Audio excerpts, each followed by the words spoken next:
because there is a chance I do something with this later. Actually, before I do that, we're going to turn the music off, and I'm going to turn the actual music that's... There we go. The actual music that's supposed to be on. Whoa, where's my mouse? There it is. Okay. And then buff it up so you can actually hear it on the stream. Okay. Is that music too loud? I need to know before I go any further. Is that music too loud? Because if it is, I can turn it down. If it's not, well, I can't really turn it up. So, I mean, I can, but I just want to make sure everything sounds good before I go into the meat and potatoes of this live stream. So, you know, hold on. Music is good? All right, sick. Okay. So, this game popped up on my Twitter feed yesterday morning, and it was predominantly a joke. Like, I think the original tweet was, like, meant to be a meme, but then I kind of looked into it, and I was like, hold on. Is this real? Because I see a lot of fake Steam games on... I see a lot of fake Steam games on Twitter. So I checked, and it was legit. Like, it was on Steam. I watched the trailer and everything, and I was like, dang, okay, hold on. Let him cook. I might need to let him cook here. Also, I think, how long has this game been open on my Steam? No, 1 minute, Steam, that's a lie. I have had this open on my computer. Like, the stream's been set up since, like, 5 o'clock. That was 2 hours. I already have 2 hours. Let's go. But yeah, I watched the trailer and everything, and I was like, dang. That's crazy. So then I did my own quote tweet of like, okay, so as a Christian anime channel, like, I'm obligated to play this game, right? And the response was overwhelmingly yes. Everyone was like, yeah, obviously, like, you gotta play it. And I was like, okay. Because I've done Doki Doki Literature Club, which is, by the way, my only exposure to visual novels dating sim ever. So, like, I've never actually played a dating sim. So this is going to be interesting because I know this is, like, an actual dating sim and not one that, like, is meant to be a psychological horror that subverts the tropes of everything. So, that being said, I then did a poll because I was like, oh, well, I want to stream it, but should I do that tomorrow or should I wait? So then I did the poll. There was like, hey, what should we stream tomorrow night? This or anime fandom tier list. And the votes, again, were overwhelmingly this. And I was like, okay. You guys did this. I was at the mercy of my Twitter followers, which is a first. So if you're new on YouTube, go follow me on Twitter at NerdiestNick. I usually let everyone pick what we're streaming anyway over there. Unless it's like, oh, I'm doing a My Hero chapter read. So, that Twitter post single-handedly caused this game to explode. The WMGA Discord gained a lot of members. Yeah, what's so funny is I'd never heard of this game before that Twitter post. And I'm kind of glad I did, because now we're here. So, now we're here. Off the top of your head, who do you think is going to be best girl? Okay, so given absolutely no context whatsoever, personally,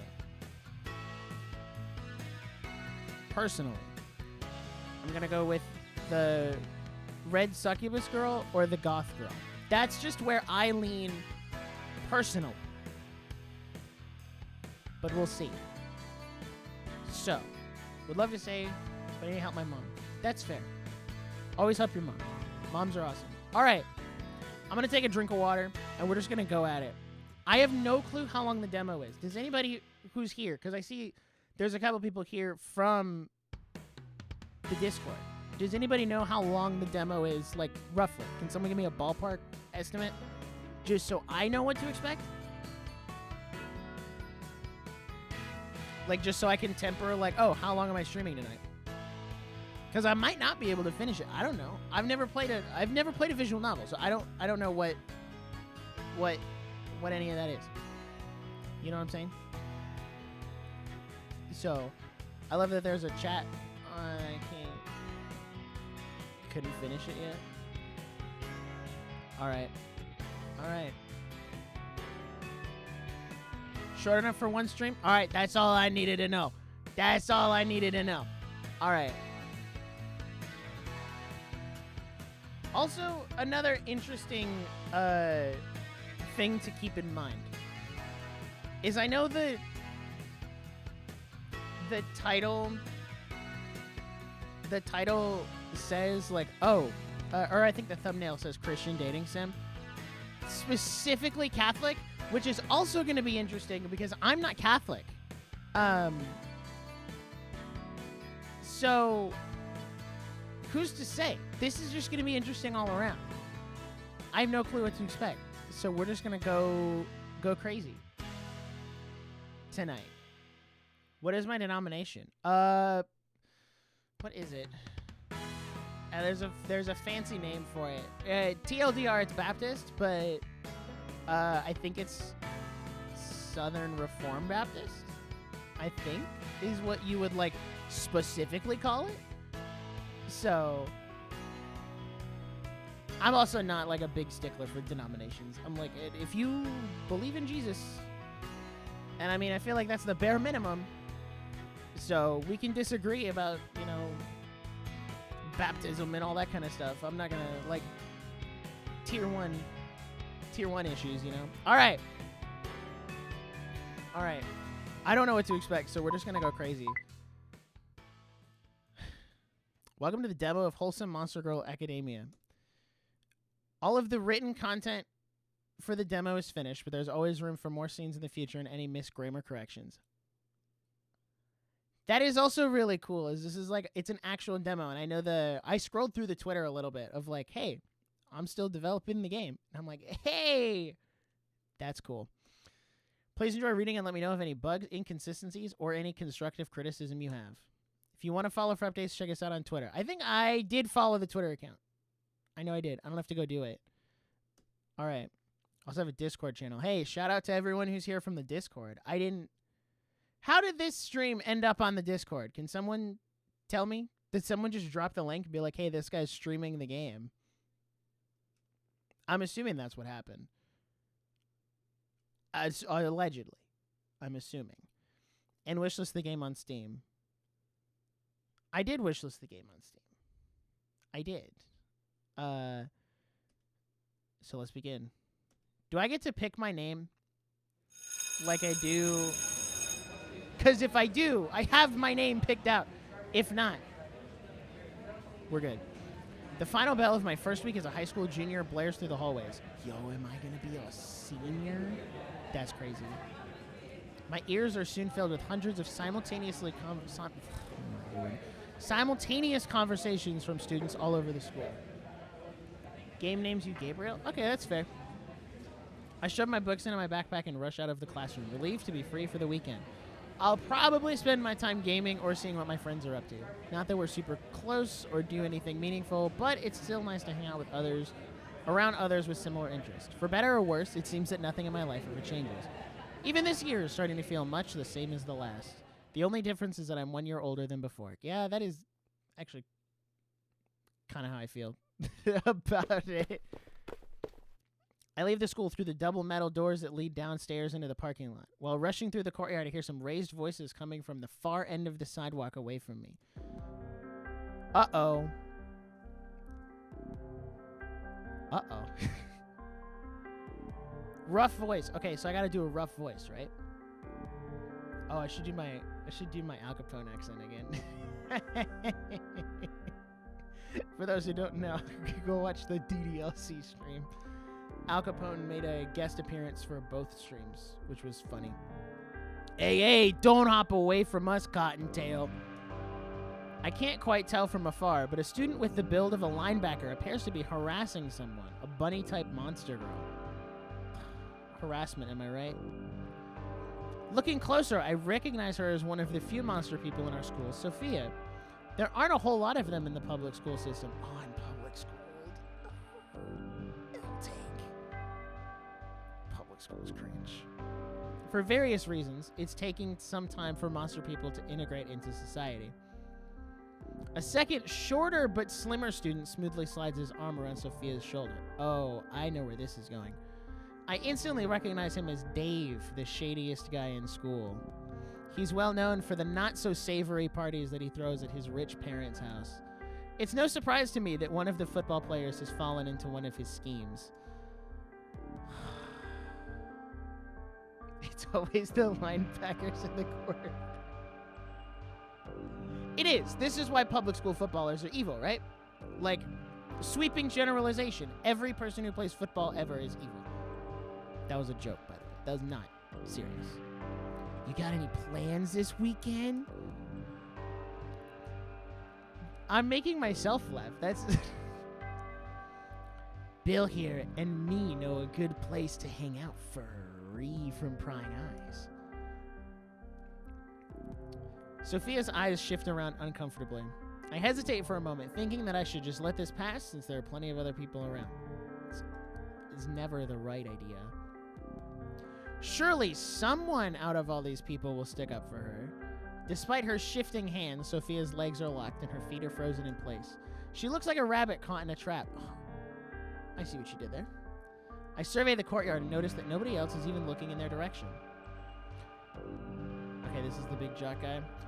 Don't be in such a rush. We'll show you our favorite hangout spot and even share a few drinks. I don't know why he's from New Jersey, but he is. Please leave me alone. I have a boyfriend. Oh, guys. L on Dave and Bill, by the way. Big L on them. This is not okay. Oh, I'm sure he wouldn't mind if you just went out for a few drinks with old friends, would he? She's clearly lying anyways. Who would actually go out with a cursed freak like her? Quiet, moron. I just realized I made Dave sound like Shigaraki. Not bad. Hey, ignore him. Let's just go. I can read. I swear. I passed my high school English class. I can read. I'm just bad at it. Hey, ignore him. Let's just go. I said it wrong again. Let's just go somewhere. A little more quiet. I've been told that a man is defined by the actions he takes. And I don't think I can consider myself much of a man if I don't take action now. Oh, I'm gonna fight the jock. Nerds fighting jocks has never ended very well, and I don't think it's gonna start now. Do we have a problem here? Screw off, man. This is none of your business. Yeah, mind your own business. Can't you see we're busy making plans for the weekend? I wasn't talking to you two morons. I was talking to my friend Sophia. It isn't very common for humans and monster people to hang out in most public schools, though there are a few exceptions. Everyone typically keeps to their own group, so it surprises these two that I even know her name. When I glance at Sophia's face, she appears relieved that she's no longer alone in the situation. She takes initiative and push it.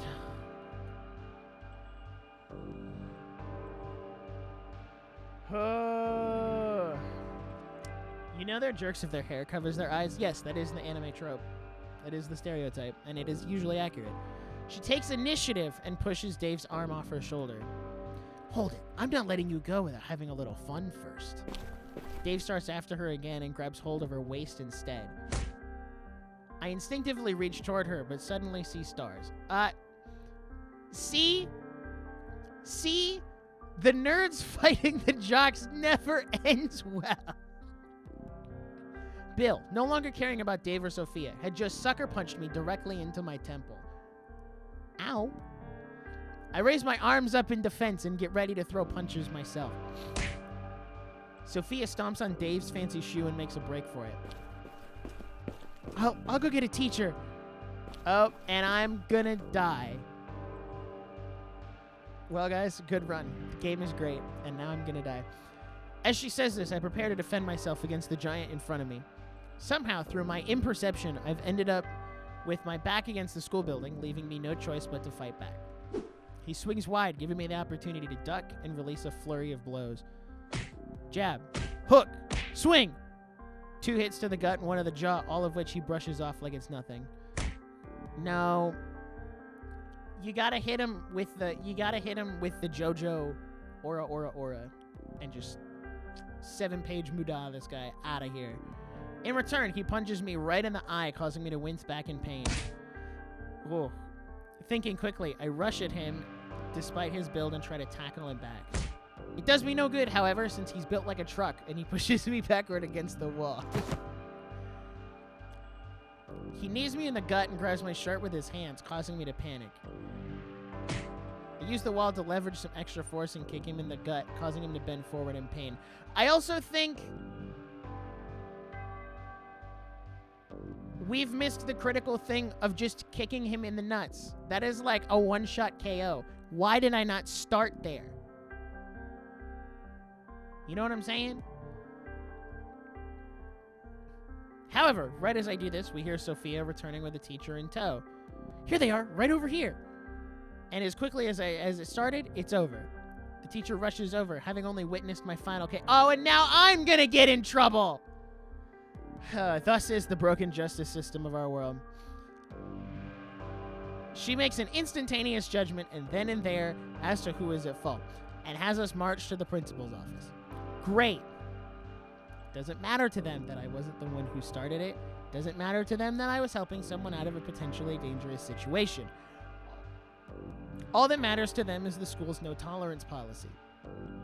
I sit in the chair with the principal looming over me, lecturing me about fighting on school grounds, especially on the first week of school.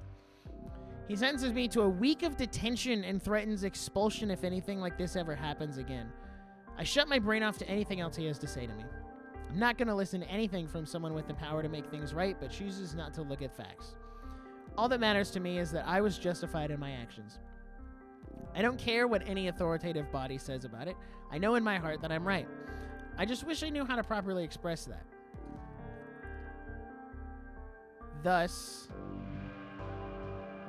is the broken state of our justice system. This is a problem. Fortunately, my parents are a lot more patient than the school administrators, and I'm able to explain my side of things to them. It's because of situations like this that I know I have them to thank for my strong sense of justice.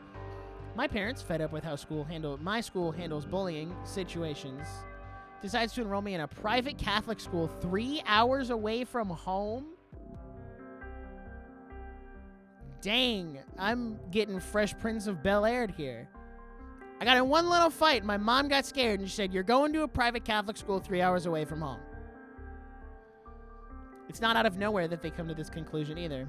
Our local church was offering scholarships over the summer for people wanting to attend during the now current school year, and there are still slots available. My parents asked me if I agree with their assessment whether this will be the best thing for me or not. They seem to regret not having put me through private school earlier, if only for the education. If only for the education. I don't really have any deep attachments to my current school, so I'm not all that opposed to the idea of going to a new private one. Unfortunately, I still have to finish out the rest of the month in my current school. Ew. So I ride out the rest of my detention and finish the remaining month, keeping my head down and nose clean. On a positive note, during that time, I ended up befriending Sophia during my final weeks. Can I not just go back and sock that guy in the face? No. Hear me out, though. Hear me out, right? If I'm going to get expelled, but I'm already, I know I'm going to a new school. If I'm already going to get expelled, why would I not just, go make it right for me personally and just knock this guy out of nowhere? Just sucker punch, nat 20 stealth, nat 20 double damage hit, bam, sock him in the face. We've made things right. I get expelled, but it's okay because I'm going to a new school anyway. You know what I'm saying? Is that the right thing to do? No. Not at all. By no stretch of the imagination. But it would be really funny. It would be really interesting.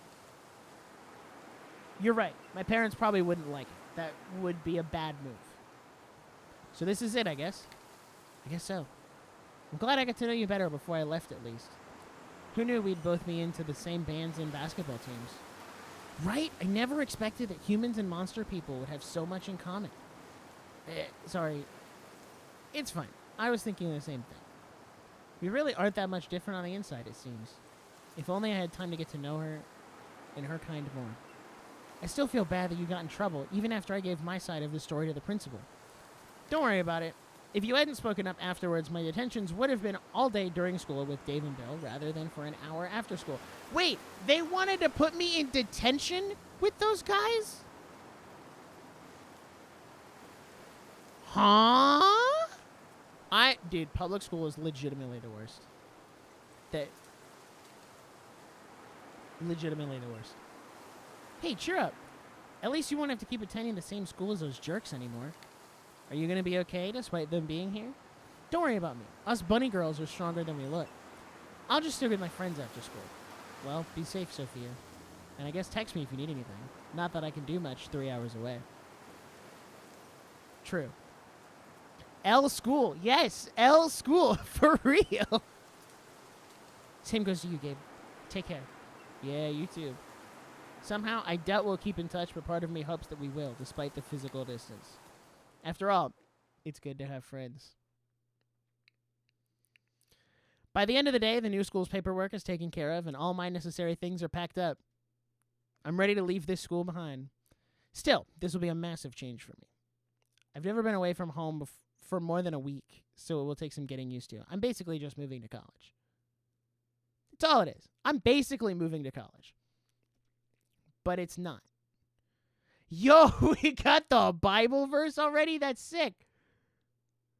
Genesis 6, 1 through 4. Would it be wrong of me to let Al Capone read? Because that's what I did in DDLC. I let Al Capone read all the poems. So I feel like I should let Al Capone read the Bible verses. What do we think, chat?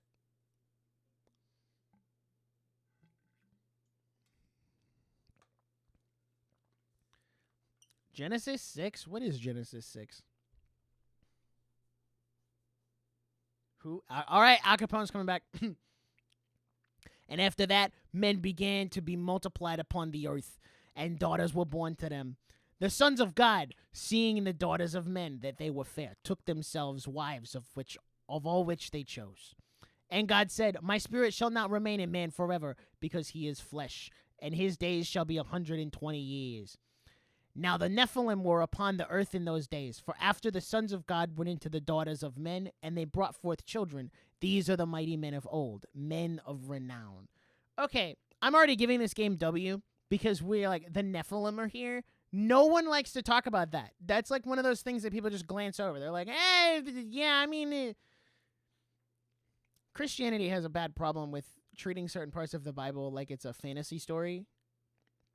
And the Nephilim is one of those things. Because, like, I grew up Lutheran, and I never heard the word Nephilim until I switched to Southern Reformed Baptist.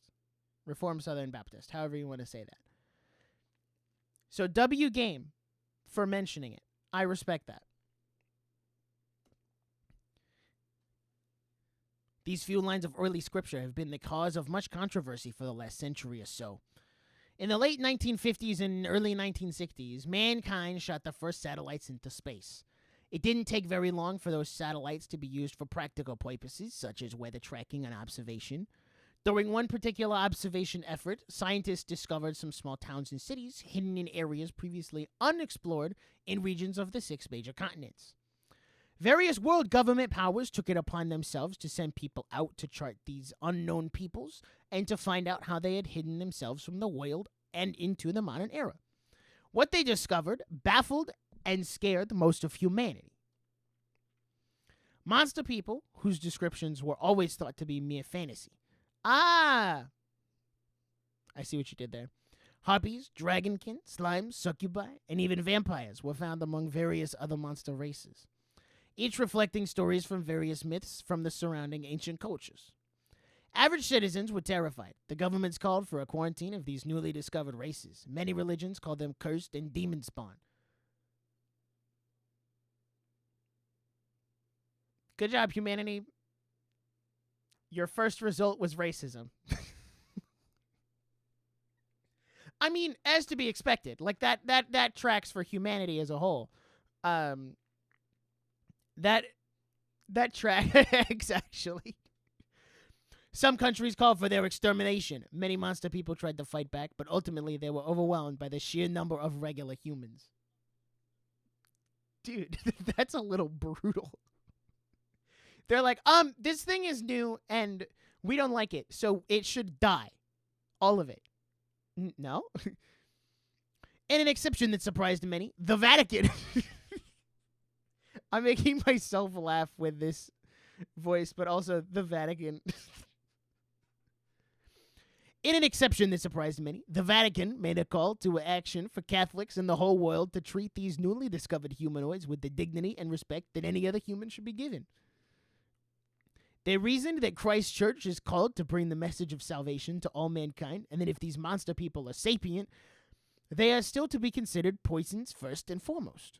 Still, people being who they are, most rejected this message, and monster people were subject to oppression by many of the societies who had discovered them. Inspired by the civil rights movement also happening in that time in America, many ordinary people joined the efforts of Catholic and Christian churches in efforts to humanize these extraordinary people. Yo. W Vatican? The Catholic Church was instrumental in spearheading this movement too, having continued against the grain of culture, even going so far as illegally marrying people of different races against the laws of the time.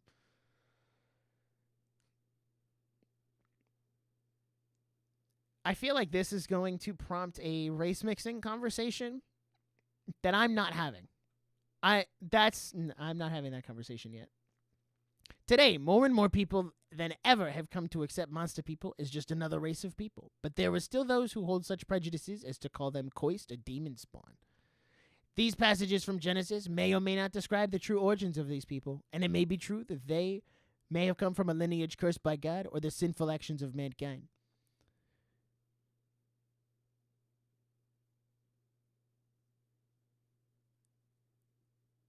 Am I back? But children do not deserve to bear the burden of their parents' sins. That's true. That's true. Race mixing is based, don't listen to naysayers. Facts. That's true. It's not, listen, here's my quick TLDR on race mixing. I think most of the people who have an issue with race mixing just have the words wrong. It's not, they're like, the Bible is against race mixing. I'm like, no. The Bible is against faith mixing. It's a faith thing. It's not a race thing. God doesn't care if like a white person and a black person get married. Literally, as long as they're both Christian, that's all that matters. That is what trumps everything else. So that's my two. Yeah, faith over race. That's it.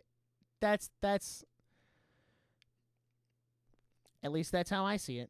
All right, I got to take a drink. September 4th, isn't this Labor Day?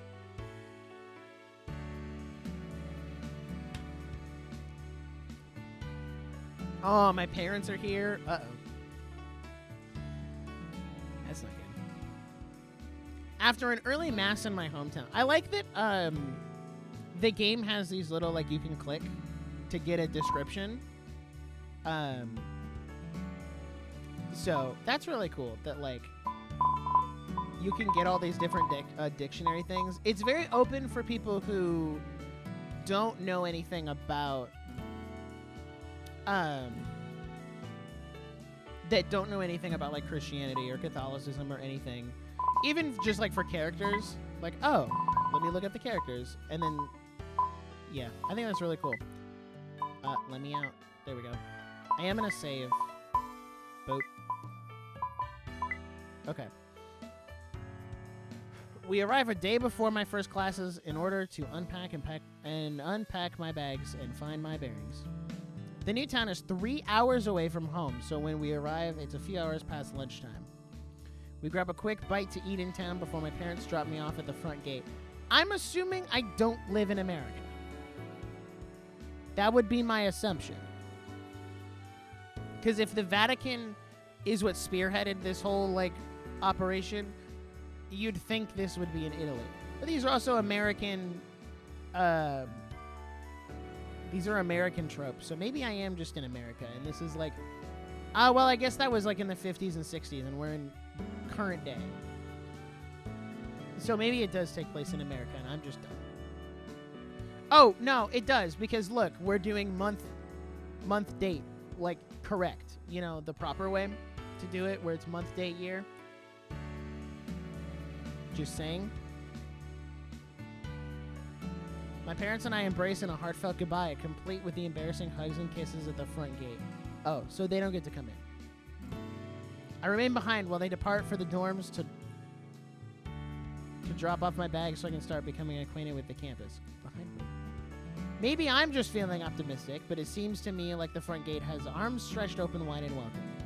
I hope that this gesture is a good sign that I'm in the right place. Pondering for a moment, I think about what life is going to be like once I walk through those arms. Academics aside, I wonder how different a private Catholic school will be compared to my old public one. I'm a cradle Catholic, which means I was born and raised Catholic. Thank you for the day, month, year. I'm sorry, Jam. It's just wrong. That is just incorrect. Because, you know, as an American, everything I do is correct. You know, nothing else matters. So, anyone who does it is wrong. Despite this, I've never really had a deep connection with God. Wow.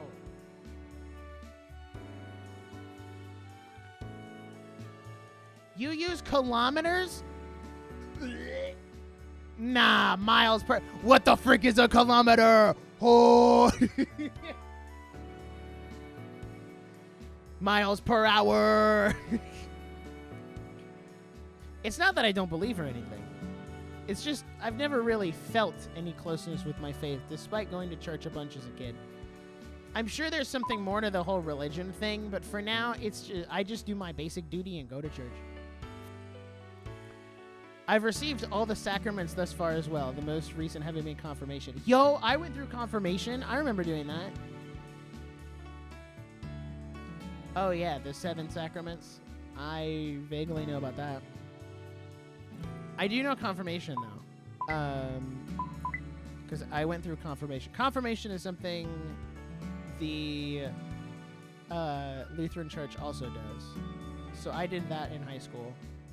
Well, no, I was a freshman in high school. I think. I was 15.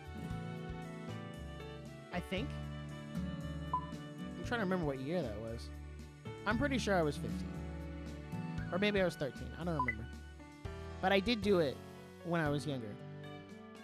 They put us through a kind of faith formation education class every Wednesday for a few years leading up to it. I don't feel like I learned much from it, however. Surely there's more to Catholicism than just knowing the sacraments and a few Bible verses. I would argue so. I wish they'd just given us more straightforward answers to certain questions, like why we should even bother going to church on Sundays. Can't we just be spiritually close to God through prayer? Yes and no.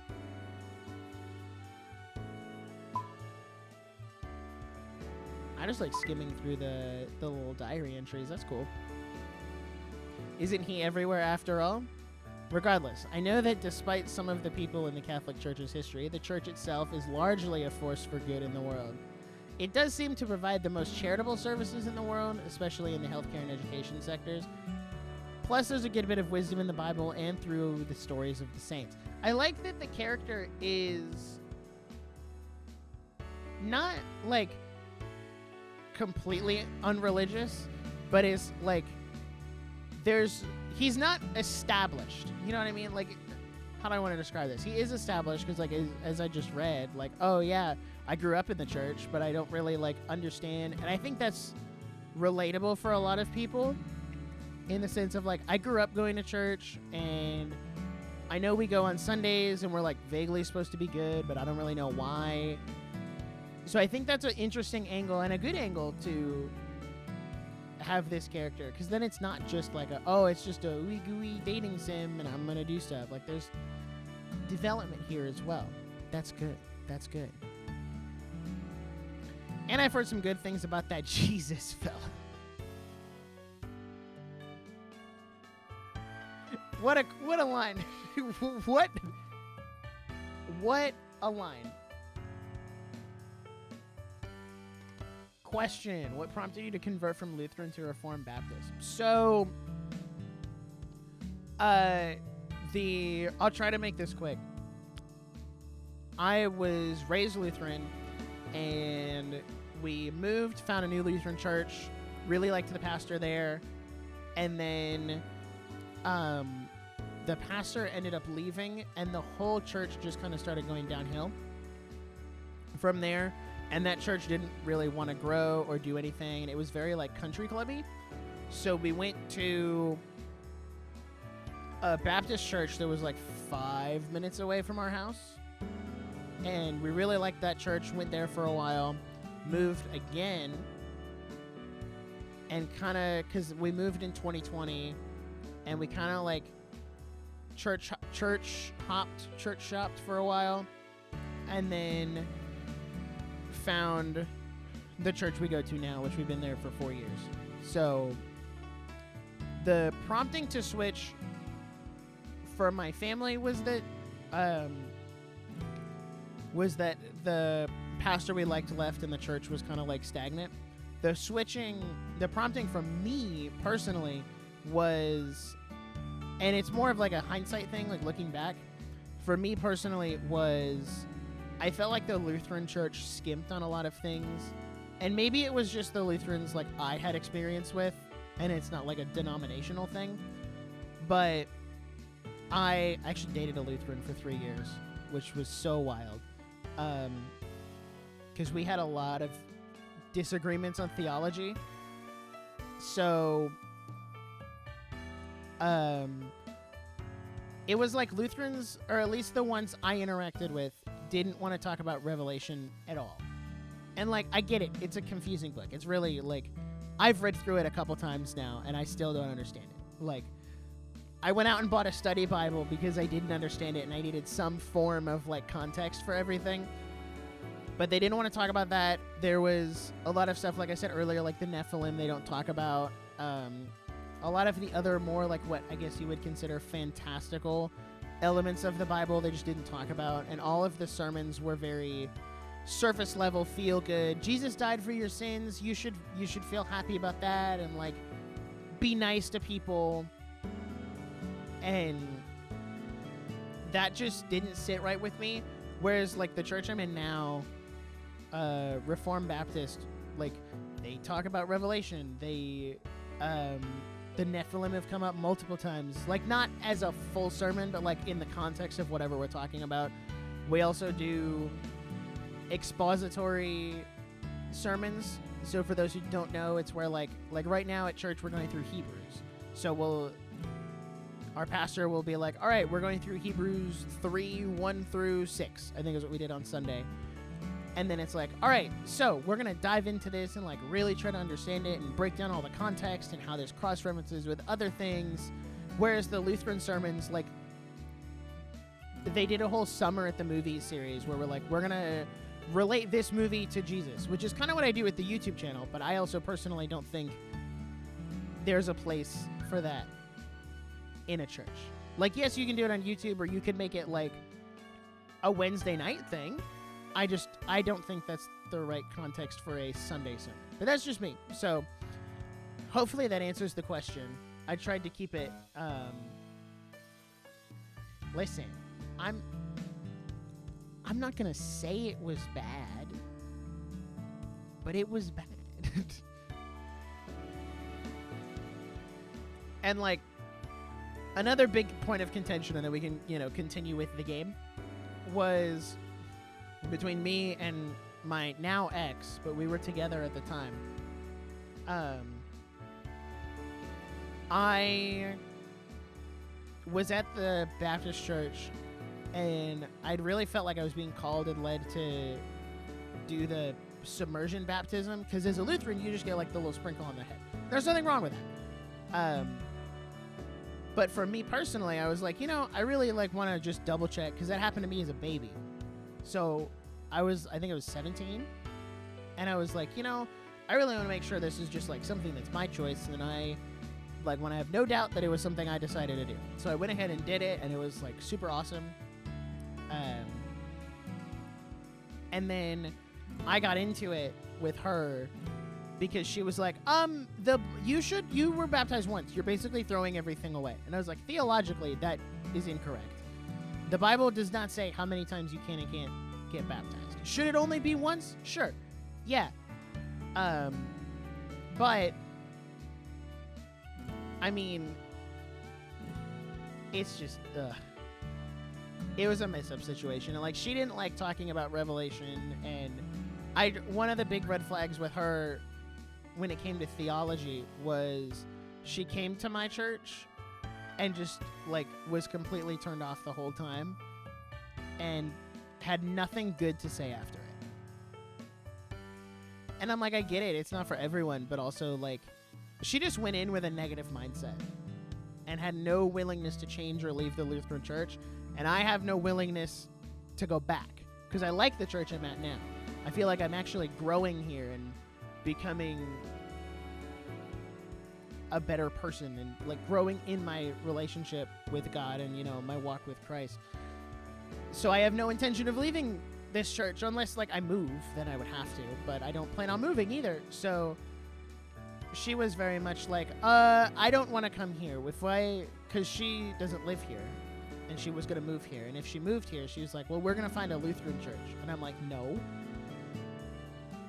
you're either going to come to my church or you're not. Like, so that was a big point of contention because neither of us really wanted to change there. So, but yeah, that's my story. Maybe I'll go into it more in depth that might be another good live stream to do later down the line and just like do an AMA about that. But for now, we're going to keep playing the game. And I've heard some good things about that Jesus fellow. What a line. What a line. Even non-Christians can't seem to see much fault in him. I wonder how the God of all creation would react to being referred to that way. As a Jesus fellow? I don't know. Why don't you ask him? You should ask. These streams are always hard because it's so much reading. Surely he at least has a sense of humor. Oh, buddy, I assure you God has a sense of humor. He's very funny. Very funny. Otherwise, why would he have humored us with his presence? I guess so. Anyways, whether or not I'm close to him in the present moment, all I can do is move forward and do good for myself and others. That's valid. And as I step through the school gate, I resolve to do just that for my own life and those whose paths intersect with my own. I will go forth and become a better person so I can affect a positive change in the world. And who knows, maybe while I'm there, I'll find the path that God wants me to take. So, what's the concept of having the path God wants you to take? What is that in comparison to like choosing a romance path? You know what I mean. I step forward and begin my trek through campus to familiarize myself with the school grounds. This is literally just a college.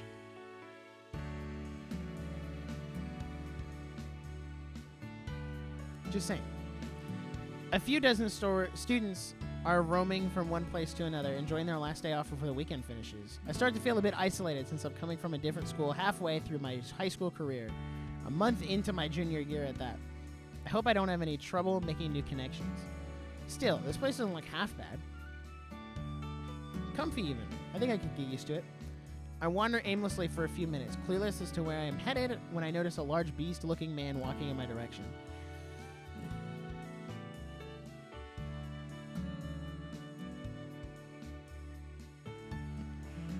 Two giant ox horns adorn his head. I don't mean to stare, but it is really imposing at first glance. Besides this, I notice that he is dressed in priestly garb. Oh, okay. I'm like, oh. It's okay. He must be the chaplain, Father John. While he approaches me, I wonder to myself, wondered to myself if I should ask him for directions.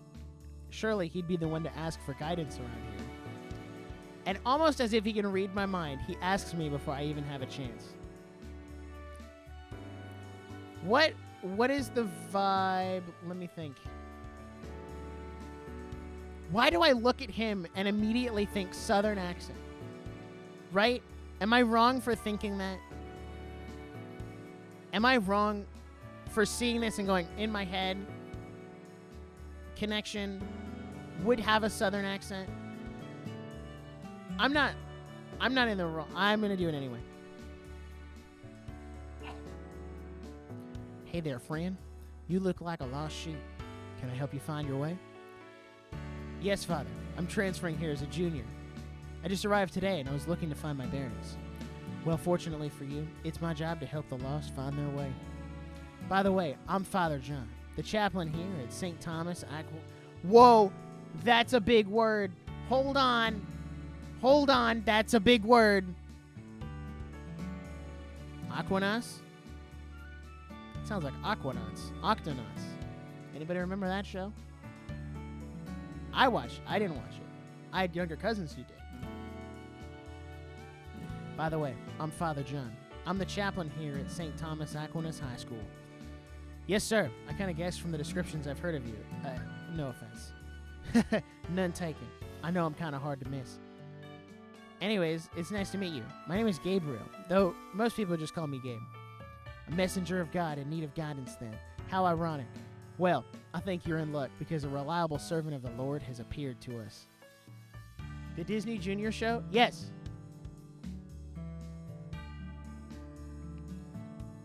Thomas Aquinas was one of the oldest Christian philosophers. His works were influential in Catholic teaching. See, these are things I don't know. I'm learning. And they say video games never teach you stuff. They say video games aren't. They say video games aren't educational. Father John gestures behind me to a monster boy who at first glance seems tired and unkempt. This is Damien. He's in your grade and a student council member to boot. Damien, would you mind terribly showing Gabe around campus? He's new here and needs someone to show him around. Oh, why does he looks like Tomura Shigaraki. I want to use the Dave voice again. I don't mind. He raises his hand in a short, motionless wave. Yo, I'm Damien, the Daywalker. Oh, wait. Sorry. He's tired and unkempt, which means he's borderline depressed. One moment. Yo, I'm Damien, the Daywalker. I do likewise, awkwardly copying his short wave while responding. I'm Gabe. Human. I wanted to make a joke about me also walking around during the date, but I still don't know how people might react to unsolicited jokes about their monster race. That's fair. You gotta feel out the waters first, you know? Like, you gotta... We all gotta remember, like, we gotta feel out the water, test the waters before we do anything. We all remember what happened to the... No! No! She's fine. She's fine. Okay? Well, it was nice to meet you, Gabe, but if you don't mind...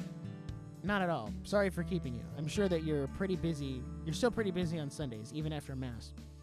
Indeed I am. The work of a priest is never done. Best of luck finding the Barons, Gabe. Make sure to come by the chapel sometime in the evenings if you're ever in any need of spiritual guidance or need a confession heard. Of course, I'm always available in case of emergencies. Anyways, welcome to St. Thomas. I already like this game more than DDLC. Well, I can't say that. I can't say that.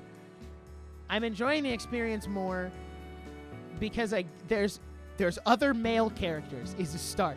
Because DDLC is hard because it was just me doing my own voice and then 4 girl voices the whole time. And this is like, oh, I feel like I actually get to do something that's within my range. So that's nice. I'm now left in the Daywalker's care. Although Damien sure doesn't look like he has the energy to lead me anywhere, much less do anything but sleep. So you're a junior too, huh? What made you come to St. Thomas High? It's a long story. The short version is that I got in a fight defending someone else, and my parents and I had a different perspective on the topic of justice than the school did. Oh yeah, sounds complicated. So, what have you seen around school so far? Just the front gate in here. Great, let's head towards the most popular lunch hangout. Then we can head inside so you can see where our classes are held. I have some business around there and elsewhere, so I'll get it done while showing you around. Thanks, and sorry for the inconvenience. Don't sweat it. It's my job to make sure all students are taken care of as a school council member. Looks like I ran into a bigwig around here. Good, good. This is good. Though he doesn't look the type, he must do a lot of good for the school to have the chaplain rely on him like this. With Damien at the helm, I follow him to our next destination. My next destination is taking a drink of water.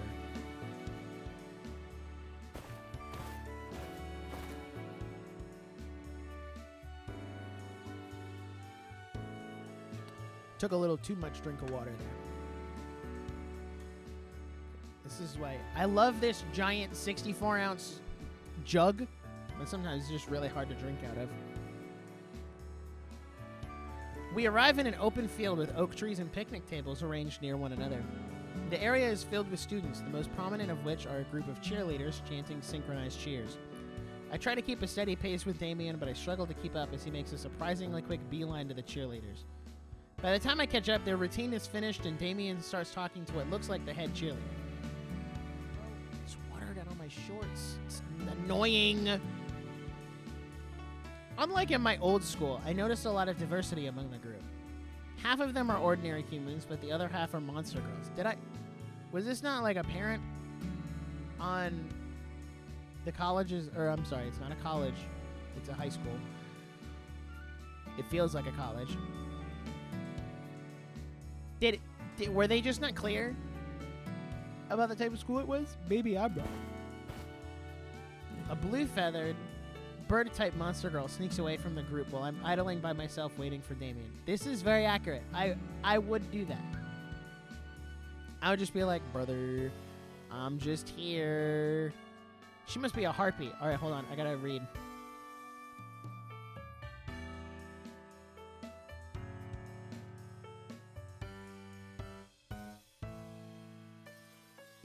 Nefarious purposes.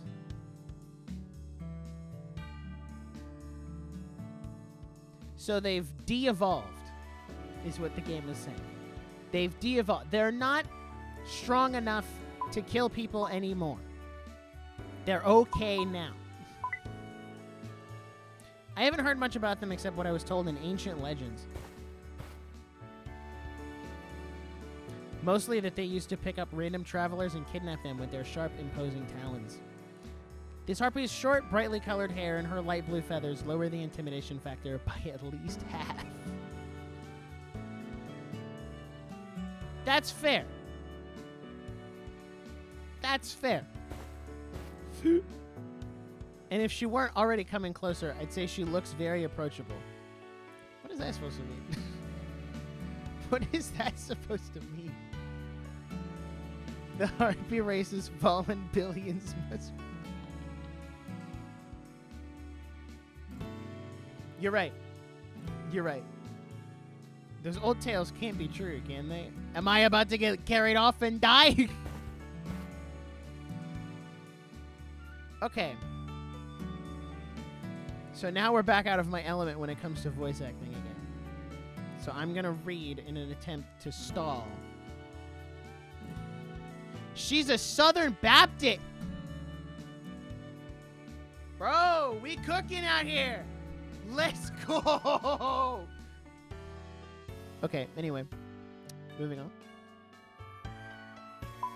W. That's all I have to say. That's all I have to say.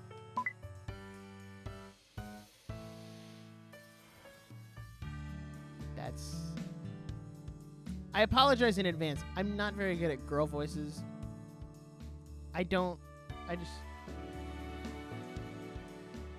Technically, you weren't supposed to learn that until in-game Wednesday. My bad. Shouldn't be in the character description then. It's right there. I do understand, like, The encyclopedia entry is what you would know currently, and this is not something you would know currently. So that's fair. Hey there, I haven't seen you around here before. I'm Sarah. Oh, is it bad that I just now made the connection that I'm named after Gabriel, like the angel, bro? I don't know why it took me an hour and 2 minutes to figure that out. But I did. Okay, I'm Gabe, as in Gabriel. Bro, I love this. I reached my hand out to greet her before realizing that it might be awkward to grasp a harpy's talons. What? You like reach your hand out like, oh, my bad. Let me take that back. Let me take that back. Her hand reaches mine before I can stop myself, and despite how it looks, the inside of her palm is surprisingly soft and her grip gentle. Nice to meet you. So am I right? Are you new here? Yeah, I'm a junior. I came from a little town 3 hours away. A junior, huh? Me too. What brings you all the way out here? I figure I'll have to repeat this a few times, so I quickly invent a way to summarize it for anyone that wants to know. My summary is... I was stopping racism. Well, no, that's not right. Much like Joker Persona 5, if you've ever played the hit game Persona 5, I was stopping a bad guy from doing bad stuff. And I got framed for it, and now I'm here. Thank you. Long story short, I got in a fight defending someone at school, and they had a no tolerance policy in place.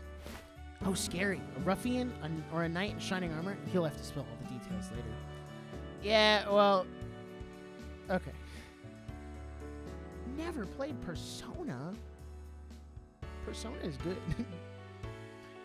So this is the popular hangout during lunch hours, huh?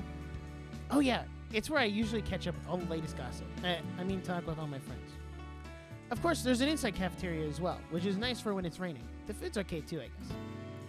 If you want to find someone during lunch or after school, this is the most likely place that you'll find them. Just then, Damien cuts in. Hey, Gabe. I'm done in this area. Let's go to the next place. All right. Nice to meet you, Sarah. Guess I'll see you tomorrow. Yep, nice to meet you too. Sarah skips back to her squad members, bouncing on her feet with every step. Next up, our classroom. There are just a few things I need to get from there before we continue on. Lead the way. He gives me Ishigami vibes. If you've seen if you've seen Love is War, Damien gives me Ishigami vibes. I was just stopping racism violently. Yeah, that's about it. I mean, it was more closer to sexual assault than racism. But yeah, I mean, same sentiment, you know? Both are bad. We're on the right page. Poster boards and lockers line the walls, interrupted by doors and even intervals that lead to various classrooms. Damien stops in front of a particular room and reaches for the doorknob. Yeah!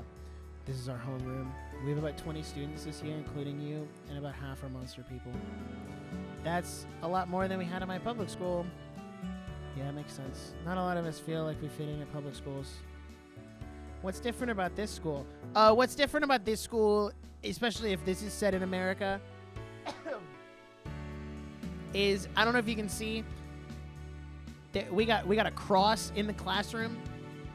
That's the first thing that's different. An American classroom would never. What's different about this school? He pauses for a moment and thinks to himself, I didn't mean for the conversation to go in this direction. Then why did you lead it there? Seems like it could be too much of a personal question. It seems pretty fine in my experience so far. Most people are friendly enough or just don't care. There will always be some isolated incidents, of course. Private schools can sometimes lead to elitism among wealthier students if the school doesn't stomp it out. They were stopping sexual racism violently. In my defense, I wasn't the one getting violent. They attacked me first, so it was self-defense. It makes me wonder if Sophia and all monster people would fare better at a school like this. I guess I'll find out this year one way or another. You don't seem too bothered to be around monster people for someone who came from a public school. What do you think gave you a different perspective? Honestly, I hadn't put much direct thought into it before. It always felt natural to accept others for who they are and not just by their appearance alone. Usually. I don't know for sure, but I was raised Catholic, so maybe that, or maybe just say what you just said. Literally, what you just said was perfect. That was a perfect response. There's always a fair mix of people in the pews at Mass, and at least, even if there are more humans than monster people. Fair enough. Damien makes a move to reach his hand towards the doorknob, but briefly stops and looks back. Hey, if you ever have any questions about monster people, don't be afraid to ask. Most of us aren't bothered, but sometimes it's amusing what questions people come up with. Even with the little time I spent with Sophia, I didn't have much of a chance like this, so I'll take advantage of this offer sooner or later. Alright, I'll keep that in mind. He turns back around and disappears through the doorway. I follow once again. I continue to follow Damien closely behind. He points out a few other relevant classrooms here and there as we walk along. On the way to the library, we run into two girls who are arguing over something.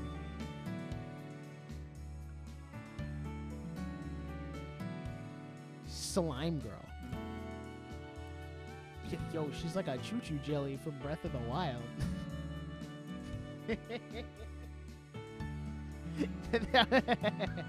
That's fun. I'm sorry. It wasn't that funny, but to me, it was. Okay. Come on, Eva. Let me see the book you checked out. I bet it's another steamy romance novel.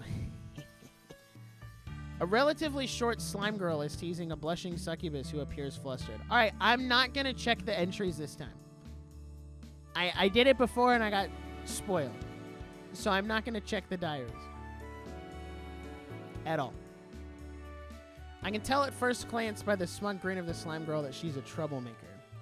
Looking more closely, I notice her extremely sleep-deprived eyes and two cute little antennae poking out of the front of her hair. Most of her body seems to be composed of a semi-translucent slimy material, all of which seem to be hold up surprisingly well. So does she have a skeleton? No. Because slimes wouldn't have a skeleton, right? That makes sense. I'm not going to think about that too hard. To her side, the succubus, who, despite her already bright red skin, appears to be blushing heavily at the slime girl's teasing. She has two little horns protruding from her dark black hair and a slender tail coming out from behind her that ends in a pointed spade. Or, as someone I know so promptly calls them, upside-down shovels. Her solid black eyes are illuminated by her bright yellow pupils. And while she is also shorter than me, let's go, still is a few inches on the slime girl. So, I'm going to say I'm 5'11". It's my go-to number.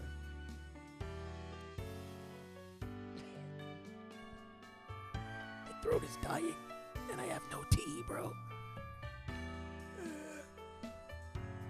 I have no tea, and I have to keep reading. This is...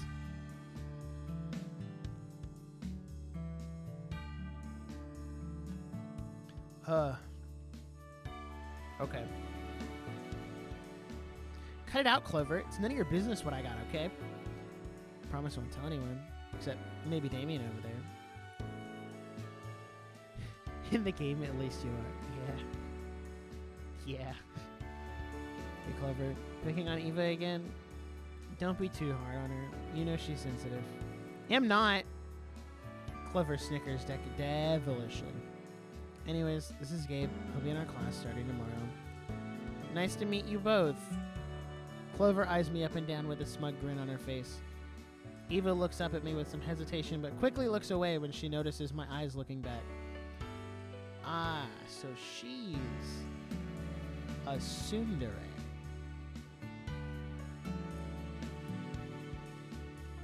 I see the vision. Likewise. Eva looks back at me with a slight suspicion and replies, "Nice to meet you too." Anyways, we better get going so Eva here can start on her new romance novel. Eva smacks Clover's head with her book, which gives a distinctive splat, and then rushes off blushing. Hold on, Eva, wait up. Those two normally get along, but Clover likes getting reactions out of poor Eva. It's okay. I understand. As long as they're just friends, teasing in the spirit of good fun, yeah? If they weren't both... I can read. I promise. If they weren't both different monster types, I'd assume they were sisters. Yeah, it does seem that way sometimes. Anyways, this is where the library is. When you have more time, you should go inside and check it out. There's a wide range of literature to choose from and a pretty decent computer lab. Does this school have a literature club?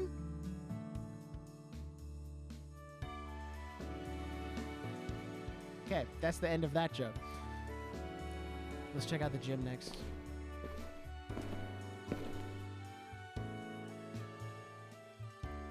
Wow. Lots of Clover best girl in chat. That's... I haven't played enough to say anything. The game dev is watching. Guys. That's kind of crazy. Hello. I didn't expect this stream to get that big, dog. I legitimately did not think this stream would get that big. But hey, what can I say? Coming out of the back of... I'm not... I can read. It's just hard. It's just hard. Coming out of the back end of the school, the doors open up to a large field next to what looks like a gymnasium. I can read. Outside, multiple students are hanging out, throwing balls, and performing various other physical activities. I guess Sundays are still pretty busy for some of the sports clubs. Not always, though some of us like to get ahead of the competition, especially her. Wait, is Damien in a sports club? Or no, I'm sorry, I can... As we weave our way through the various sports groups, my eyes focus on one almost entirely in sync. In the front of a group, a tall dragonkin leads their movements with impressive gusto. Hold on, I got a text. I gotta read this text. I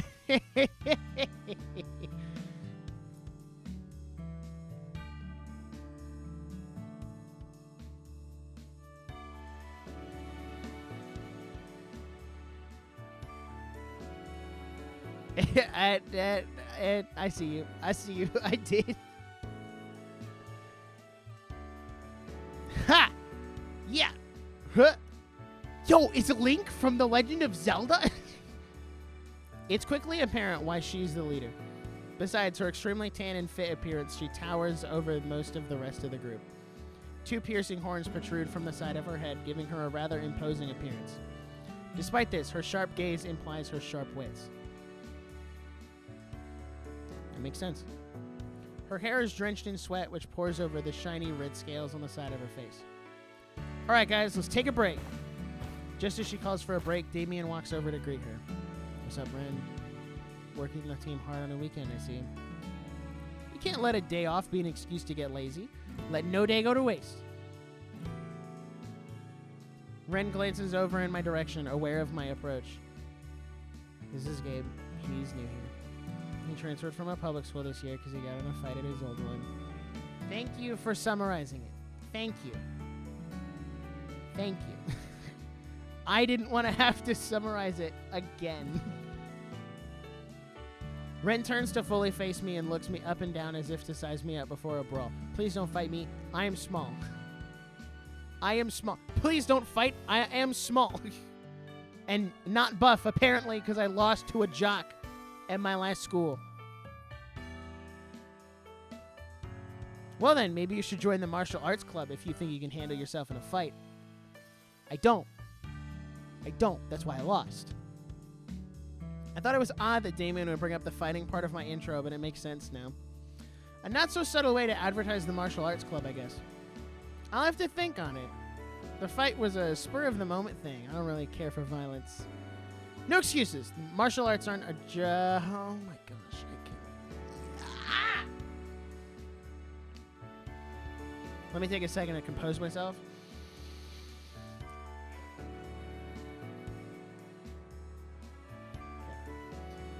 No excuses. The martial arts aren't about starting fights, just finishing them when necessary. Ironically, right after saying this, she playfully punches me hard in the left shoulder, giving a distinct smack. Oh, that hurt. She smirks at me as she does this. Just think about it. I'm usually practicing here or in the gym after school. If it'll help me dodge your punches, I might have to. I say this while massaging my likely bruised shoulder. I think there's a type advantage here.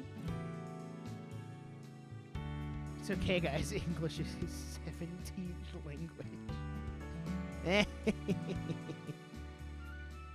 You're funny. I'll see you in gym class then. Andrew, I see you saying, how is this Christian? You missed the whole world-building part of the stream. There was a whole... I kid you not. If you go back, like, maybe a half hour... Nope, that's the wrong one. I need to pull up the codex. If you go back... Where is it? First of all, this is here.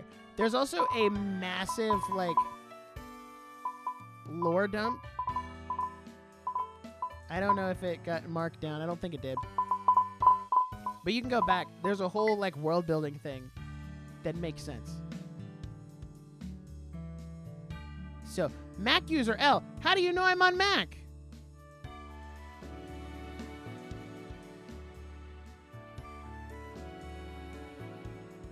How'd you find out I'm on Mac? How'd that happen?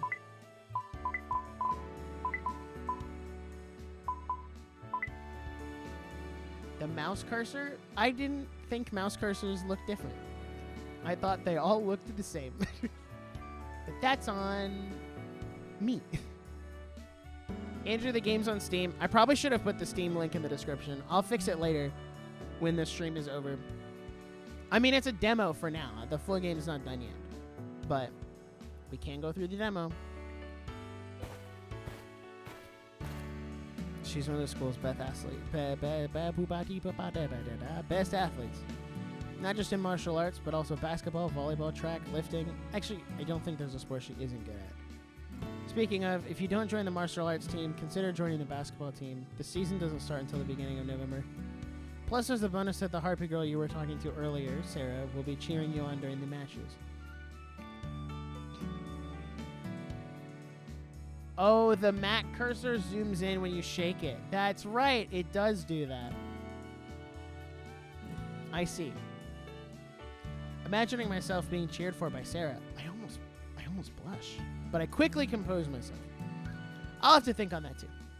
I've never formally joined any team sports before, but I can't say that I'm bad at them casually either.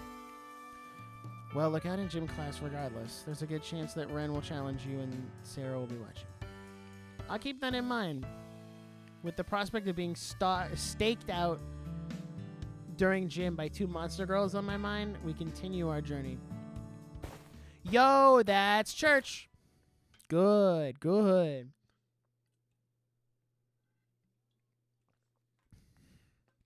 Good.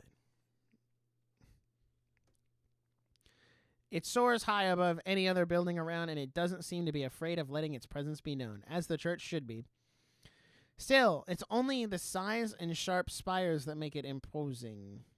The house of God is meant to be a place of awe, worthy of representing its spiritual head. Almost no Catholic church building worth its merit can be mistaken for what it represents.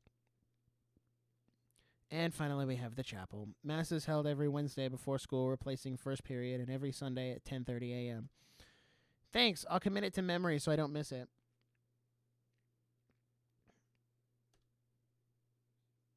Speaking of time, I'm almost late for an evening appointment. I'll catch up with you later. All right. Thanks again for the tour. I'll have to make it up to you sometime. Don't sweat it. Later. Oh, no. I'm on my own. He wanders off in another direction, throwing another one of his signature waves over his back and leaving me in front of the chapel's doors. The noise of the crowds of students has died down compared to earlier. I suppose it's dinner time after all. Since I'm already here, I approach the chapel doors, intending to just take a peek inside. The doors shut behind me with a soft thud. I allow my senses to take in my surroundings. The church appears to be mostly empty and quiet. A few steps in, I hear a faint humming coming from one of the back pews.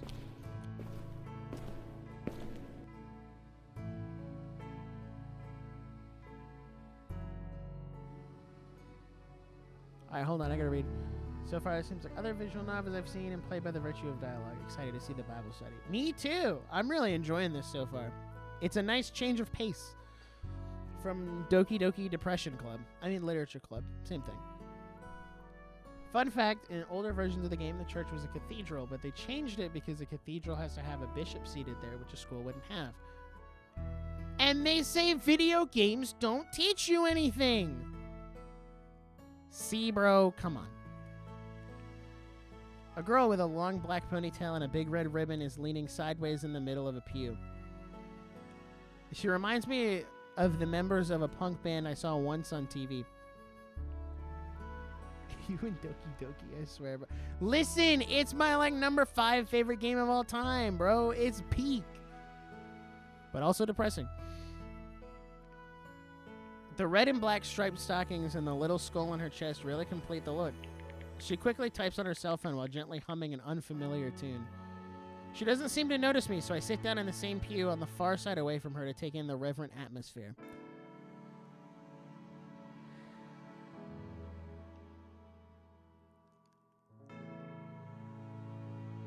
That's an interesting move. The inside of the church is adorned in all manner of golden colors, stained glass, and statues of saints. Up towards the front, the altar is immaculate except for a long cloth covering its top. Behind the altar on the wall rests a golden box, common to all Catholic churches. I believe it's called the tabernacle. All right, hold on. I do have to read this one.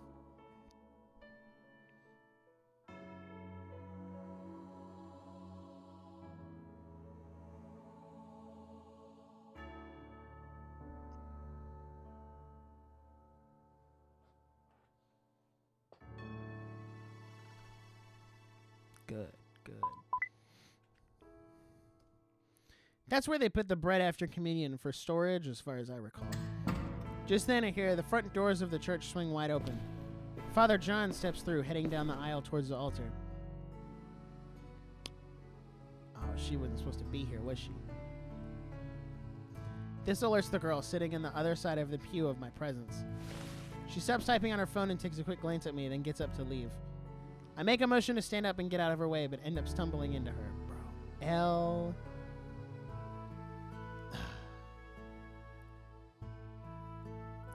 Bro. Before I can move again, I notice that she has 2 fangs protruding from her mouth. She must be a daywalker like Damien. I wonder if they know each other, considering how rare they are. Is that a generalization?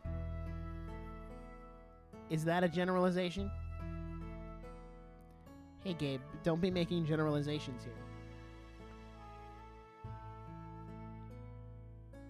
I mean, it is more of a Catholic game, but also one of the characters is a Southern Baptist. So I will let you do with that information what you will. Excuse me. Sorry, let me get out of your way. I didn't mean to interrupt. It's fine, don't worry about it. I was finished here anyways. She hurries past me and leaves out the front doors, passing Father John along the way. Father John continues his pace, passing her with a gentle smile until he stops in front of me. Ah, Gabe, you came. It shows a lot about your character to come to confession on the first day before your new school. Sorry to disappoint, but my motives aren't so pure as that. The front of the church just happened to be the last stop of Damien's tour before he had to run off. By the way, who was that vampire-looking girl that just walked out of the church? Oh, that's Aria. She comes in here every once in a while during off hours. I feel that she hasn't yet accepted the promptings of the Holy Spirit to accept the Lord into her life, but at least she seems content in the chapel's serene atmosphere. Far be it from me to prevent her from spending time in the presence of the Blessed Sacrament. What she does here is of little concern to me unless she wishes to make it known. A non-religious vampire in a church, huh? I've heard many strange things, but you can't get more out of place than that. I wonder if she just has a complicated background. I won't judge her for it. Live and let live, I suppose.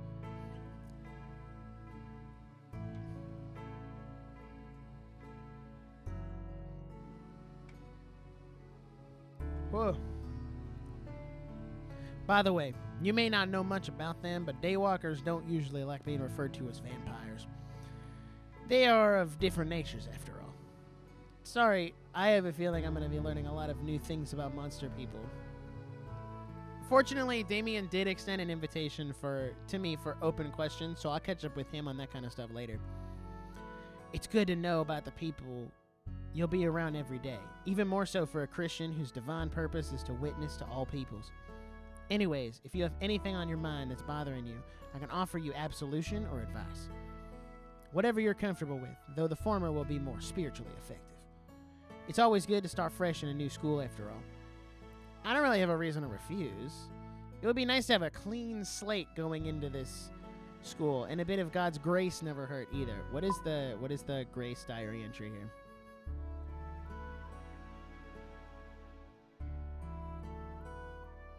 Very interesting. It's been quite a while since I've been, after all. I've mostly just gone through the motions of going to church. Maybe this could be the start of getting back on track to being more faithful? It might also be useful to clear my mind of any doubt surrounding the fight at my previous school. Yeah, I think I'll take you up on that offer. But it's been a while, so forgive me if I'm a little rusty. In that case, I'll guide you along the way. But if you prefer to brush up and meditate in private, we have pamphlets on the side over there. He points to a shelf on the wall with many different informational pamphlets ranging from confession to dealing with loss. Thanks, Father. I'll do just that. Splendid. I'll head back into the confessional booth then. You come in whenever you're ready. Father John smiles back warmly. I can feel that he's a genuine person who really cares about his students. He turns on his heels and treads reverently towards the confessional. Grabbing one of the pamphlets, I unfold the tract and skim through the beginning. According to this, it's good to start with an big word. Start with an examination of conscience. It says that sins can be categorized using the 7 deadly sins, which you can use as a guide to determine what you've done wrong. Greed, lust, wrath, gluttony, envy, sloth, and the father of all sins, pride. Hey, we're in Pride Month. Anyway, that's the end of that joke. Greed doesn't seem to be a sin that I struggle with. Granted, I've been blessed with a life where I haven't wanted for much. Gluttony, envy, and pride haven't reared their ugly heads in my life much either. Though it could be pride to think like that in the first place. I'll have to meditate on that further another time. I can't say that I've never dealt with lust before, but I usually keep myself too busy to fall into that temptation very often.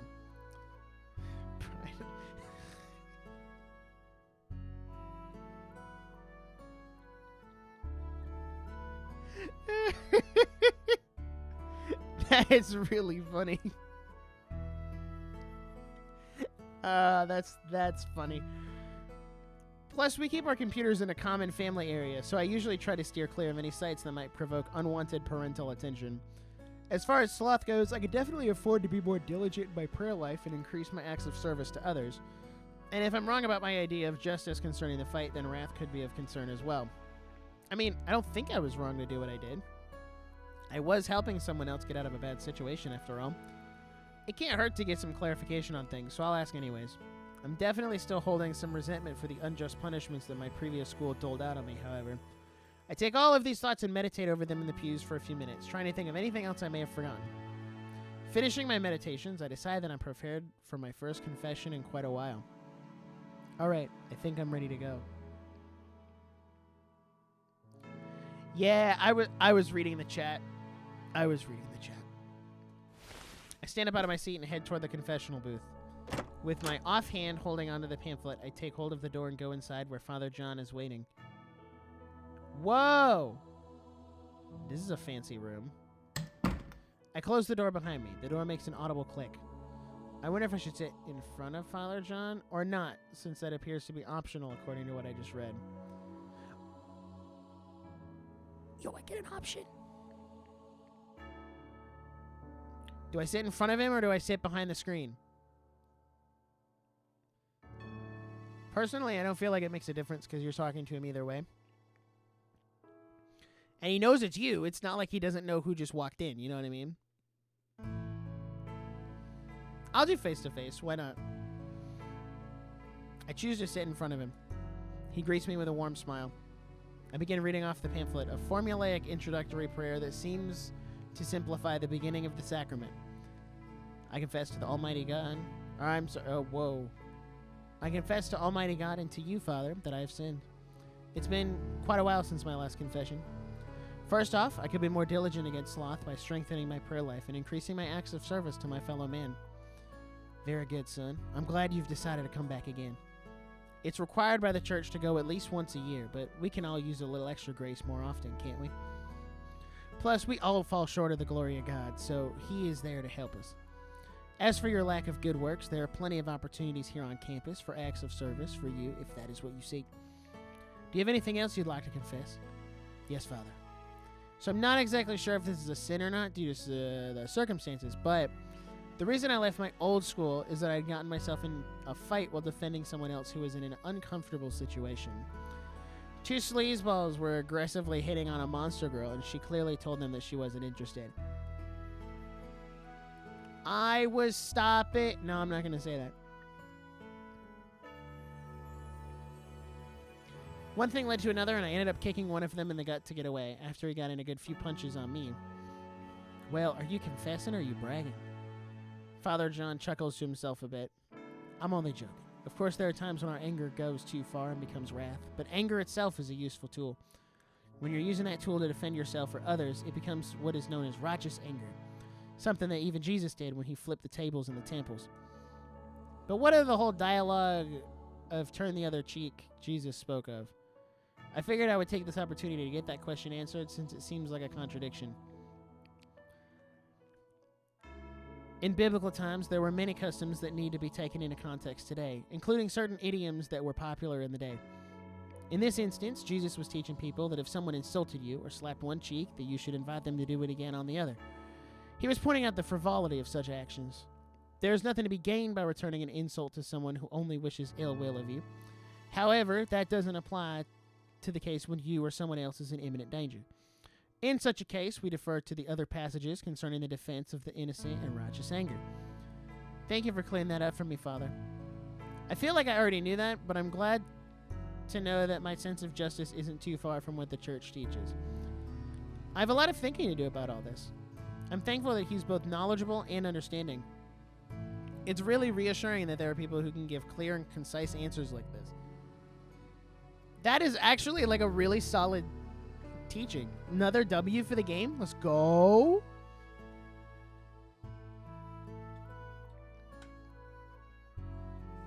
I'm gonna make it. My throat's gonna make it.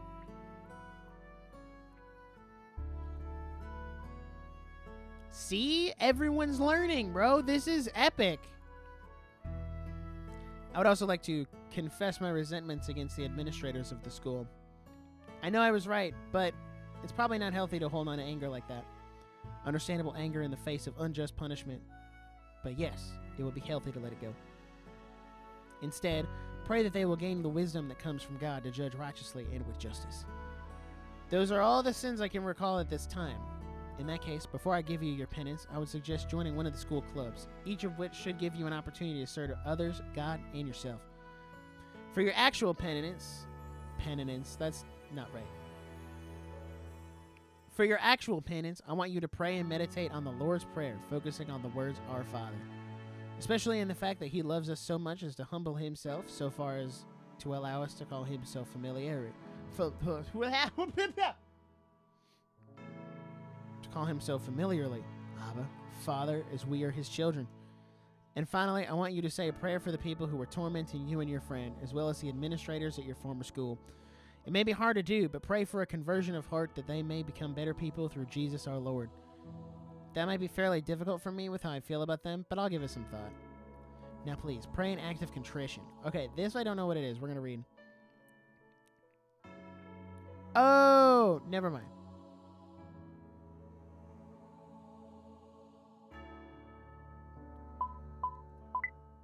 Never mind. I know what that is. It's just a different word. Looking back down at the tract, I say the prayer at the end, which appears to hit all the right meanings as it was tempered over time throughout the ages. As I try to focus on what all the words truly mean, I begin to remember some of it from my faith formation classes. Perhaps I remembered more than I thought. As I finish, Father John begins his final prayer of absolution. God, the Father of mercies, through the death and resurrection of his Son, has reconciled the world to himself and sent the Holy Spirit among us for the forgiveness of sins. Through the ministry of the church, may God give you pardon and peace, and I absolve you from your sins in the name of the Father, the Son, and the Holy Spirit. Amen. I can't speak English. Yeah, pretty much. At those words, I absolve you from your sins. I feel a deep warmth and even a shiver inside me. The Holy Spirit, I cannot say, but I won't doubt it. Amen, and thank you, Father.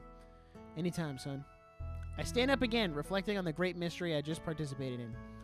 Maybe there is something more to these sacraments than I've been giving attention to. I gently retreat through the door of the confessional and close it behind me. Still in a reverent state of mind, I start walking down the aisle, heading towards the front of the church to pray. As I pass near the front pews, I notice a certain succubus that I met earlier, praying by herself. Aren't they supposed to be related to demons somehow? I instantly dismiss the thought. Even I know that demons don't have physical bodies. Another W, dog. That is so true. The reality is, I still may have some biases left over from the media I consume and the students at my old school.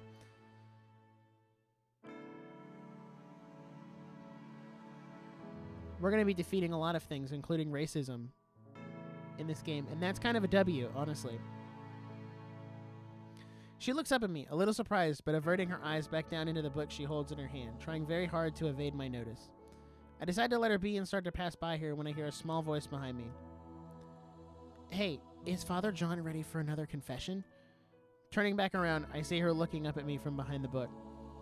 It doesn't appear to be the one she hit Clover over the head with earlier. I believe so. I didn't see anyone else behind me before I went in. Besides, that Daywalker girl who left. Oh! Again, can't read. Besides that Daywalker girl who left, so you're good to go. Arya, you mean? Anyways, thanks.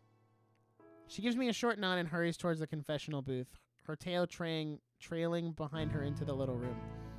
I can only presume what a succubus girl would confess, but I won't be uncharitable. Allowing the thought to escape my mind, I find an empty space near the front to pray and perform my penance. Nick said badly. Yeah.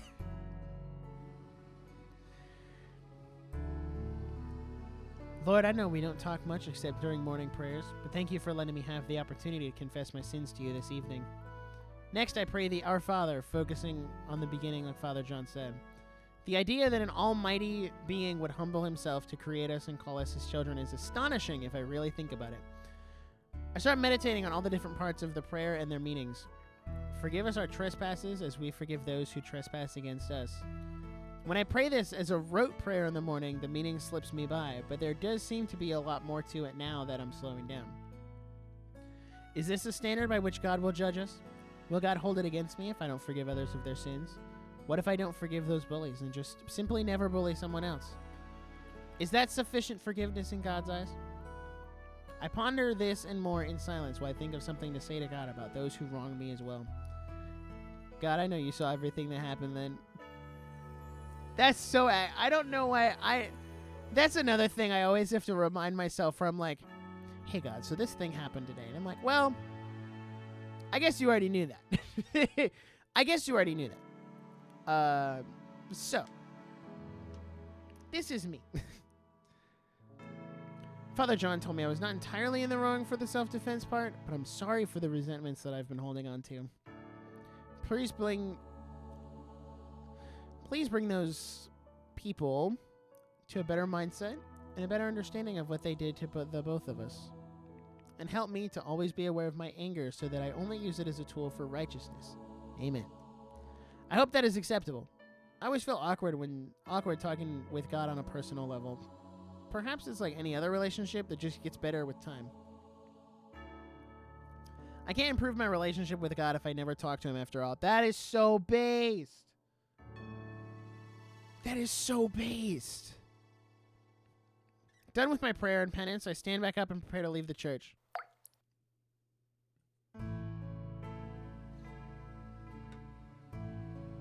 Before I leave, I dip a finger into the holy water font and make the sign of the cross for a quick blessing while walking out of the door.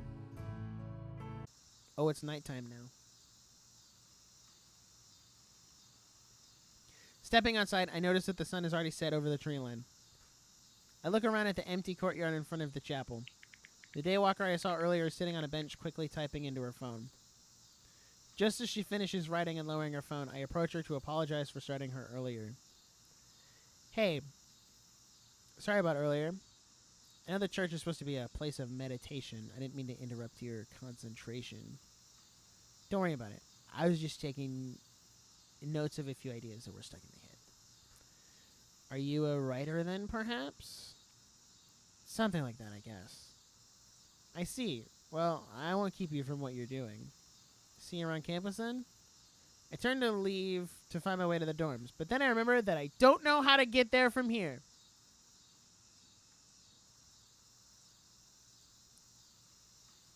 Nice. I was worried about that. Actually, do you know where the guys' dorms are from here? I'm a new transfer student. My name is Gabe, by the way. I'm Arya, but yeah. Go back around to that building over there. Go straight for a while until you pass a big tree. You'll notice it when you get there. By the way, are you a junior? Yeah, how'd you guess? You just seemed a little younger than me, that's all. I'll see you around campus then. Ah, so she's older than me. That's interesting. She picks up her stuff and heads in roughly the opposite direction of where she directed me to go. Younger than her, huh? I guess that means she's a senior? I still wonder what she was writing in her phone. I guess I'll just have to get to know her better to pierce the veil of mystery that surrounds her. I set off in the direction Arya pointed to earlier and make my way to the dorms. Finally, I make the turn near the big tree, and just as Arya described, I can see the dorms in the distance. Do I have my own dorm, or am I sharing it with someone? Walking through the common area, I see a handful of other students hanging out and catching up before classes begin again tomorrow morning. I overhear conversations about the games they played instead of weekend homework, while another is talking about a girl he's crushing on one grade below him. Continuing into the hallways, I look for my room, number 143. Right here! Yo! This room's actually kind of lit, dude. I open my door and take my first steps inside. My bags are in the middle of the room where my parents must have left them. Couldn't even, set them on the bed, dog? Really? There's a note on the luggage that says simply, "We love you, Gabriel. We hope you have a great semester at your new school. If you ever need us, don't hesitate to call. Love, Mom and Dad."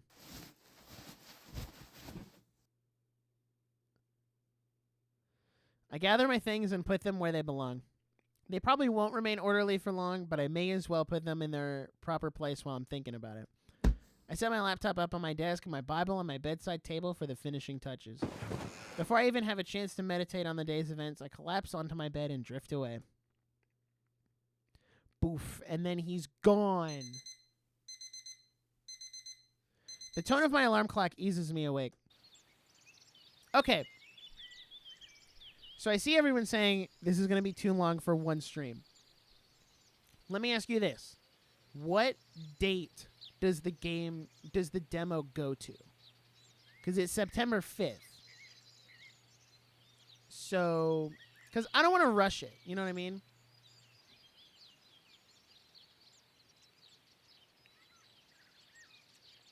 It goes to Wednesday. So, theoretically, we could stop here and do theoretically, we could stop here and do a part 2 that is the other 3 days, because that will be Monday, Tuesday, Wednesday. I think that seems fair. Because this feels like a good stopping point, because we haven't gotten to anything, like, too crazy. So I think that's what I'll do. I think I'll stop here for now and do another stream probably next week. I'm trying to think about my schedule because I'm busy this weekend. And then we'll do a part 2 that is the rest of the days. That seems fair. The intro to these games are always longer than I think. Like, the first day of DDLC is the longest. And you don't realize how long it is until you finish it. You know what I mean? But this felt like it had a very natural progression. Like, oh, I'm going to get dropped off. I'm going to go to, the new school. I'm going to do the tour and go to all the places and meet all the people. Like, we got to meet all the characters, So, I think I'll stop here. Let me save. Bam. Is my date this weekend? No. She's out of town this weekend. I will tell you guys on the live chat, but you got to keep it a secret, at least until tomorrow. Actually, no, I can't say that. Because the person who I'm trying to keep it a secret from might be listening. On the off chance that she is listening, I don't want to say anything. So, I just have a busy weekend. We're recording a podcast tomorrow, so that's exciting. That's part of what makes it so busy is I have to record and edit this podcast. Andrew, I'll text you when the stream is over. Psych this out. I can't say. I don't want to spoil it because she doesn't know. So I have to keep it a secret for the homie. That's all I can say about that. It's not related to me. I will say that. It is not. What I am doing tomorrow is not related to me or my date at all. Those are two separate things. So that's what I'll say about that. What else am I doing? Sunday, I have church. Ooh, I might be able to pop a stream on Tuesday night. Because I would rather do part 2 sooner than later. Because next Friday night I'm busy. So the sooner I could do a part 2, the better. So maybe I'll pop it up Tuesday night. I gotta see what I'm doing. Tuesday night might be my date night. I need to text her and figure it out. That's my next step. I need to do that. But for now, well, actually, you know what? What time is it? It's only 8:50. I don't gotta go to bed for like 2 hours, dog. So nope, I'm doing that wrong. Let me go. I'm gonna put a poll in chat real quick, and I will let you guys decide. Can I? Here we go. Start a poll.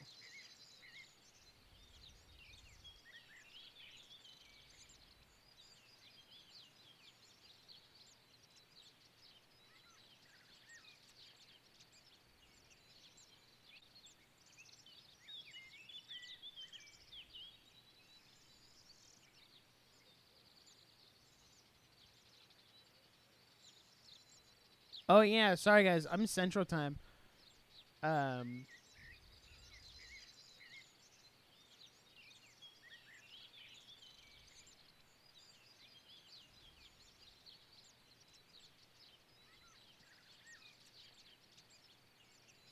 right. I'll let you guys do a poll. Should I stop here and do a part 2 later, or do we keep going and finish the demo? Personally, I'm leaning to stop and do part 2. But that's me personally. Oh, I broke my chat. Uh-oh. I can't see chat on my computer anymore. Hold on. I gotta reopen it. Oh no, I broke my YouTube chat. No. I can't see it on my computer anymore. Oh, there we go. It fixed itself. Okay, I won't answer that this time. All right, so it seems like we're leaning stop and do part 2. That makes a lot of sense. Oh, I broke chat again. I don't know why. Oh, because it wants me to sign in. I'm not signed in to chat, which is weird.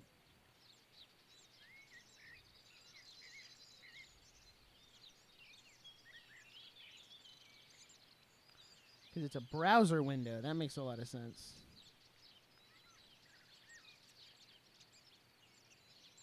There we go. Now the thing's going to be like, why'd you sign in? What the heck are you doing?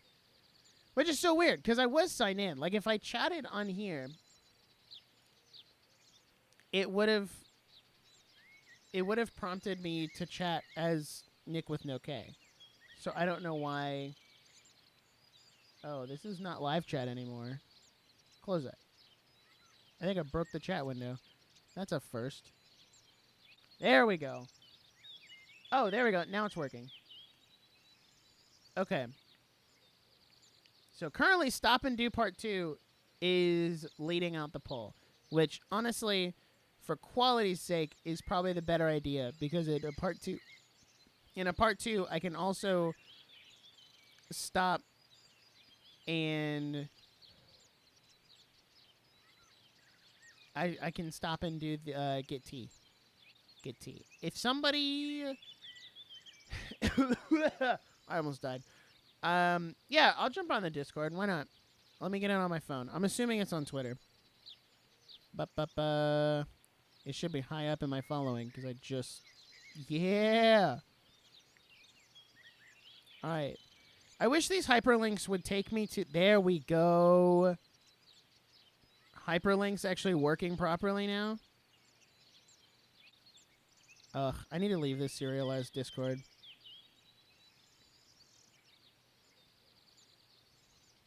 How do I get out of here? There we go. Leave server. Get out of here. I got the rainbow icon for this month. No. There we go.